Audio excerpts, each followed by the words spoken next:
3 times a year, Shelly, we get tons of requests for this next song I want to ask you about. And it's like 4th of July, Memorial Day, Veterans Day, Bumper of My SUV. And it wasn't a big commercial hit for you, but it seems to be a song that people remember just as much as any of your other hits because of the content of the song. And I know you have a very interesting story about how you were inspired to write that one. Yeah, I mean, it's a story that I struggle to do the song live without telling the story. And I'm glad you asked about it. And I love that you guys get requests for it. And I hear, I mean, again, that's a song every day I get a note about every day. And that song was, almost 15 years ago. So the story behind the song is that, my brother is a Marine.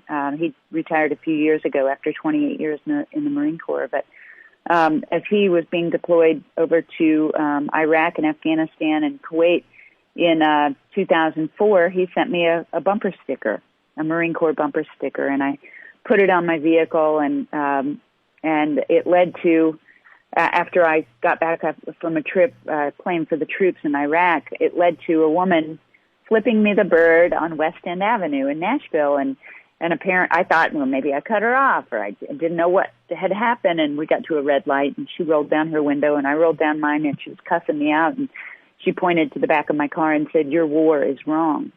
And then she sped off, and I wanted to talk to her about the questions I had about the war and about my brother, and that's why I have the sticker, and I play for the troops, and I come from a military family, but I didn't get to because she sped away. So I went home and I wrote this song.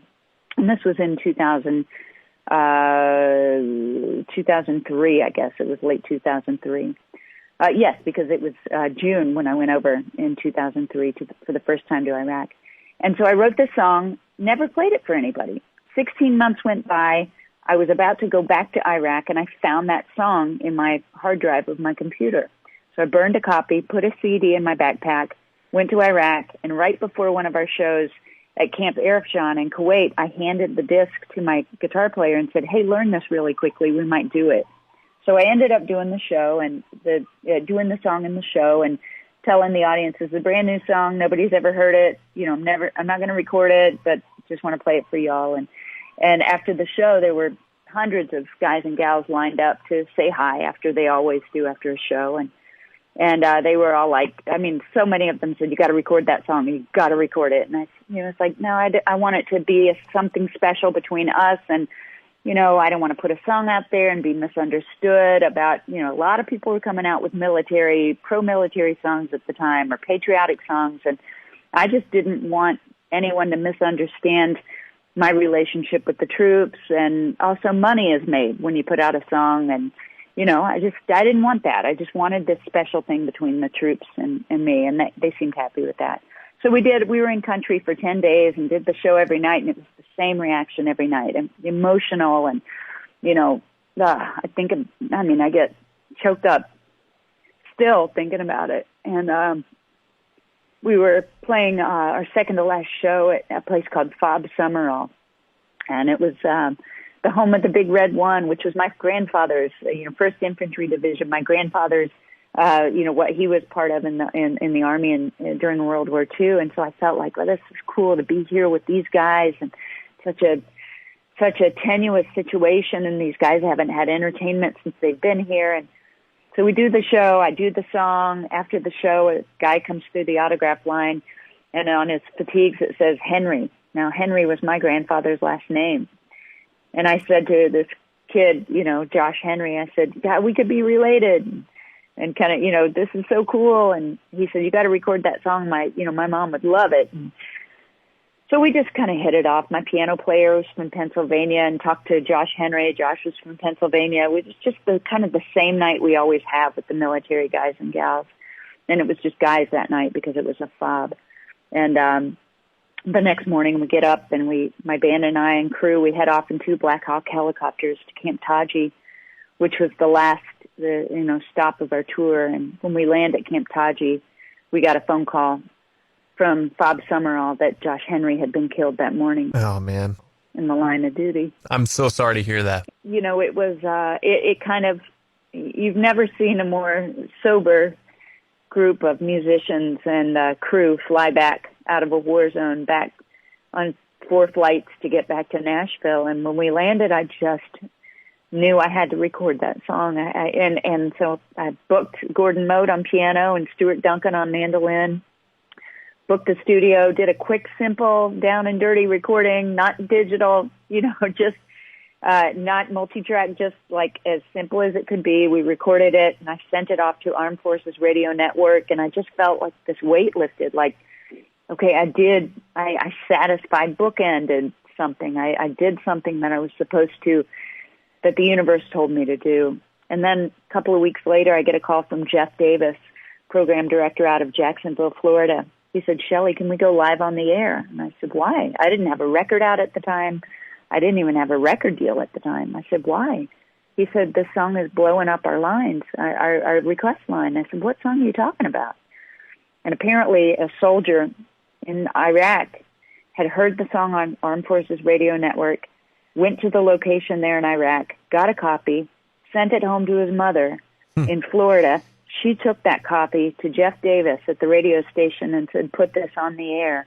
He did, and the song blew up the request line. And then radio stations from all over were asking Jeff to send it to them. And then Walmart calls me. And they said, we've got people walking into Walmart trying to buy this CD. We got to have it. And then that was my worst fear, right? Wow. That there was a commercial aspect to the song. And so I was able to quickly coordinate that every penny I made from it would go to a nonprofit organization called Stars for Stripes that took entertainment over to the troops. It was the organization that had taken me on that tour where we met Josh Henry. So that song began to climb the charts, and it just got crazy, and it became a big record, and it's still a big record. And I think it is an important record. I'm not trying to boast the song at all, but what I think that song just kind of caught fire with people is because it says, regardless of anyone's political affiliation or what you think about what happened in the Middle East, I think it said what all of us want to say. As long as there are boots on the ground or boots in the air in dangerous places, most of us just want to say thank you. That's where I'm coming from as well. I knew there was a story behind it. I didn't know the extent of the story behind it. I mean, for all of those things to come together like that, that is amazing. And I also want to thank your brother for his 28 years of service, Josh Henry, of course, and his family, and anyone else who's served that might be listening right now. Making that sacrifice for our country is something we'll never be able to repay. Well, my brother actually just dialed in as I'm talking to you. I will pass along your gratitude, and I think that's in these military families. It's not when somebody serves in a family, it's the service of their entire family that is just so resonant with me. I've watched military families and they pick up and they go and they do, deployments together, and sometimes they don't get to go along when their husband or wife has a new duty station. This is an incredible sacrifice that our men and women make and have always made and will continue to make, and the world is not getting any less dangerous. So I'm glad that Bumper of My SUV is still being heard and lifted up. It's certainly been an important record in my career. I suppose we'll go from one emotional topic to another, because it was a couple of years after that you would start working on your memoir, Like Me, Confessions of a Country Singer. I think you started it 2007. It comes out 2010. And it's when you became one of the first and the only country musician at that time to come out of the closet. As these things tend to do, stirred up a bunch of controversy at the time, and all eyes were on you as the first openly gay country music singer in history. I know the reaction to that wasn't all bad, but it certainly wasn't all good either. What was that time like to navigate through? It was a big, big secret. Of course, during the zenith of my career, when I was at my most successful, I had a partner, a secret. We were together for 12 years, and of course, love does not grow in the closet, so we didn't make it. But it was something that nearly took me down. Not being gay, but hiding that I was gay, and And so, I guess there's a lot to unpack here. There's a lot to unpack why I made the decision to not just come out, but to come out well. I started writing my book in 2007. It takes a while to write a memoir. Random House in New York City published my book, and I've heard tons of rumors about my book deal, and that I wrote the book because somebody offered me $1 million to do it, and that I had this lined up and that lined up. The truth of the matter is, I opened my laptop on a summer day in my house in Nashville, and I opened a Word document, and I wrote my title page, Like Me, and I began writing. And once I started writing, I didn't stop. I didn't have a publisher. I didn't have anyone who knew I was writing the book. Nobody offered me anything. I was resigned to, if I have to go to Kinko's and print this book and hand it out on a street corner, that's what I'm going to do. And, I'm a pretty lucky person, as kind of life goes. Anyone who ever has a hit record in music or the arts can tell you that it takes a lot of luck and a lot of hard work. But I just set my sights on doing the right thing, which was not just saying, I'm gay, but telling the entire story of what it's like to hide the very essence of who you are. I'm a person of faith. I'm from the Midwest. I'm patriotic. I'm a farm girl. But I also happen to be gay and have known that I was gay since I was 9. And when there's a difference between, whispers and people saying, oh, I think she might be gay. There's a difference in that, and there's a difference in making a decision that I'm going to lead every interview for the rest of my life, if need be, with, I'm a gay country singer. Because that's how you move the middle. That's how you move hearts and minds. And I knew that I had a public capital in country music, meaning I knew a lot of people knew who I was and loved me and had been to my shows and gotten my autograph and come to my fan club parties and heard me on the radio and thought, she's a heck of a gal. And I wanted to add to that mix of things they knew about me.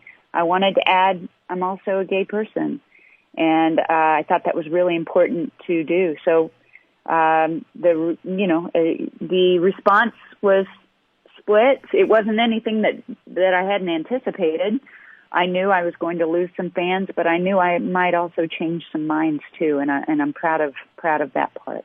What was the response among your fellow country singers, within the industry? What was that like? I was on the Oprah show a few weeks after I came out, and Oprah asked me, that's the thing about when you come out with a story like this and you do a bunch of press, they ask questions that, you got to answer them. And they ask questions like, have your country music colleagues reached out to you? And at that time, only one had. And it hurt me. I was shocked. I was shocked that people weren't reaching out more privately to say, way to go. I don't want to say anything publicly, Shelley, because I don't want the backlash, but I'm proud of you, or, something like that. People got pretty quiet. And by the way, I've had the same phone number for almost 25 years. Mm-hmm. So it's not that they didn't know how to reach me. I think a lot of people just didn't know what to say. But after Oprah aired, Faith Hill and I've been I would consider her a friend, for years and years and years. And, I received the most beautiful email from Faith, and she said, Shelley, I was in my kitchen and I was watching Oprah, and she said, when Oprah asked you, have you heard from anybody? She said, I just grabbed my heart, and she said, it broke my heart that I hadn't reached out to you yet. She said, you've been on my heart, and since you, came out with your story, she said, I've been meaning to call you and check in with you, and she said, I now see how important that would have been, had I done that. And she said, and I was like, of course I forgive you. And of course I love that you emailed me now, Faith, and her support has meant a lot.